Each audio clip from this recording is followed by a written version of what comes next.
চট্টগ্রামে আদালত চত্বরে চিন্ময় কৃষ্ণ দাস ব্রহ্মচারীর অনুসারীদের হাতে খুন হওয়া সহকারী সরকারি কৌশলী সাইফুল ইসলাম আলিফ হত্যার ঘটনায় বার্তা সংস্থা রয়টার্সের প্রচারিত খবরের প্রতিবাদ জানিয়েছে চট্টগ্রাম মেট্রোপলিটন পুলিশ।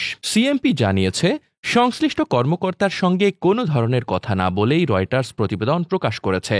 যে পুলিশ কর্মকর্তার নাম প্রতিবেদনে প্রকাশ করা হয়েছে তার সঙ্গে রয়টার্সের প্রতিবেদক যোগাযোগ করেননি, কিন্তু তার নাম ব্যবহার করে বক্তব্য প্রচার করা হয়েছে। বুধবার সংবাদ মাধ্যমে পাঠানো এক বার্তায় বলা হয়েছে, চট্টগ্রাম মহানগরীর কোতোয়ালি থানায় মামলা নং 52 তারিখ 31 অক্টোবর 2024 এজাহার নামীয় 1 নং আসামি সনাতন জাগরণ মঞ্চের নেতা চন্দন কুমার ধর প্রকাশ চিন্ময় কৃষ্ণ দাস ব্রহ্মচারী গ্রেপ্তার ও জামিন শুনানিকে কেন্দ্র করে আদালত প্রাঙ্গণ ও তার আশপাশে উদ্ভূত পরিস্থিতির ওপর বিদেশি সংবাদ মাধ্যম রয়টার্সে 27 নভেম্বর 2024 খ্রিস্টাব্দ বেলা 12:27 প্রকাশিত "One killed in Bangladesh as Hindu protest clash with police" শিরোনামে একটি রিপোর্ট চট্টগ্রাম মেট্রোপলিটন পুলিশের নজরে এসেছে। রিপোর্টটি পরবর্তীতে ভয়েস অব আমেরিকা সহ আরও অনেক গণমাধ্যমে প্রকাশিত হয়। রিপোর্টটিতে চট্টগ্রাম মেট্রোপলিটন পুলিশের দক্ষিণ বিভাগের উপ পুলিশ কমিশনার লিয়াকত আলী খানকে উদ্ধৃত করে লেখা হয়েছে, "A Muslim lawyer defending Dash was killed amid protest outside the court in Chittagong said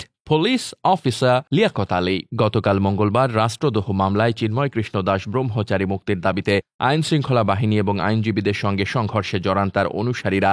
সংঘর্ষের এক পর্যায়ে চিন্ময় দাসের অনুসারীরা আদালত ভবনের নিচ থেকে আইনজীবী সাইফুল ইসলাম আলিফকে তুলে নিয়ে রঙ্গম কনভেনশন হলের পেছনে নিয়ে যায়। সেখানে রাষ্ট্রপক্ষের এই আইনজীবীকে দেশীয় অস্ত্র দিয়ে হত্যা করে ফেলে চলে যায়। এই হত্যার ভিডিও ফুটেজ সামাজিক মাধ্যমে মুহূর্তে ছড়িয়ে পড়ে। এতে দেখা যায় একদল উগ্রবাদী বিক্ষোভকারীদের হামলায় মাটিতে লুটিয়ে পড়ে আছেন আইনজীবী আলিফ। তার ঘাড় এবং মাথা থেকে ক্রমাগত রক্ত ঝরছে, কিন্তু এরপরও তার উপর নির্মম হামলা চালিয়ে যান চিন্ময় দাসের অনুসারীরা। কিন্তু রয়টার্সের প্রতিবেদনে বলা হয়, চিন্ময় কৃষ্ণ দাস ব্রহ্মচারীর হয়ে আইনি লড়াই করছিলেন মুসলিম আইনজীবী সাইফুল ইসলাম। সিএমপির বার্তায় আরও বলা হয়, রয়টার্স বা কোনো সাংবাদিক এ বিষয়ে উপপুলিশ কমিশনার লিয়াকত আলী খানের সাথে কথা বলেননি। ঘটনার সময় তিনি আদালত প্রাঙ্গণ সহ আশপাশের এলাকায় আইন শৃঙ্খলা পরিস্থিতি স্বাভাবিক করার কাজে দায়িত্বরত ছিলেন। লিয়াকত নামে চট্টগ্রামে 4 জন কনস্টেবল আছে, তারাও কাউকে কোনো বক্তব্য দেননি। কারো বক্তব্য গ্রহণ না করেই নিজেদের মন গড়া বক্তব্যকে দায়িত্বরত পুলিশ কর্মকর্তার বক্তব্য বলে চালিয়ে দেওয়া